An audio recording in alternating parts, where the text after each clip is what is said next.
Hello friends, నేను మీ ప్రసన్న రాజేష్. ఈరోజు మనం అయితే సముద్రంలోకి గేలతాళ్ళు కాయడానికి అయితే వచ్చాము. సో గేలం వేసి దానికి ఒక లైవ్ చేప ఒకటి వేసి ఎరగా వేసి కుట్టి లాక్కుంటూ వెళ్తున్నాం మనం. సో మనం లాక్కుని వెళ్ళేసరికి మనం ముందాల ఎదురుగా అయితే పెద్ద వర్షం అయితే వస్తుంది, చాలా పెద్ద వర్షం. ఆ వర్షానికి ఎదురుగా మనం వెళ్ళడం అంటే చాలా కష్టం.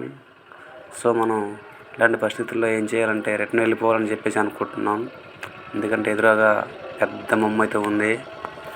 అలాంటి వర్షంలో పడితే ఆ వర్షం మనల్ని రౌండప్ చేస్తుంది అనమాట. సో మనం ఎటు నుంచి వచ్చాము ఎటు వెళ్తామో కూడా మనకి సరిగ్గా అంచనా దొరకదు.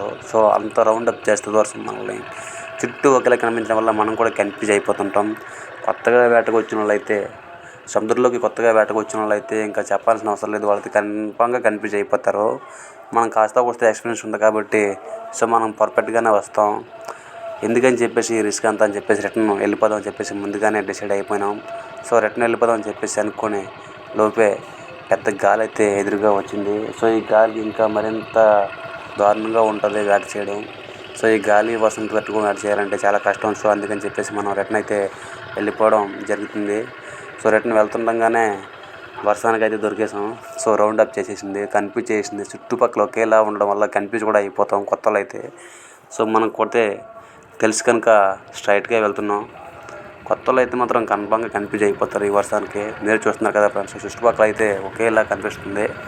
ఎటువైపు వెళ్ళాలి, ఎటువైపు నుంచి మనం వచ్చామో కూడా మనకి సరిగ్గా అంచనా అయితే దొరకదు అనమాట. అంత జోరుగా కొడుతుంది వర్షం అయితే. ఈ వర్షం అట్లా ఇట్లా కాదు, చాలా గట్టిగా అయితే వస్తుంది వర్షం. సో ఇంత వర్షంలో ఫిషింగ్ చేయడం అనేది చాలా కష్టమైన పని. సో అందువల్ల మనం రిటర్న్ అయితే వెళ్ళిపోవడం జరిగింది. ఈరోజు మనం ఫిషింగ్ అయితే వచ్చాం కానీ ఎలాంటి చేపలు పట్టలేదు, మనకి పడలేదు ఈ గాలంకి. సో వచ్చినందుకు డీజిల్ లాస్, మన శ్రమ కూడా లాస్.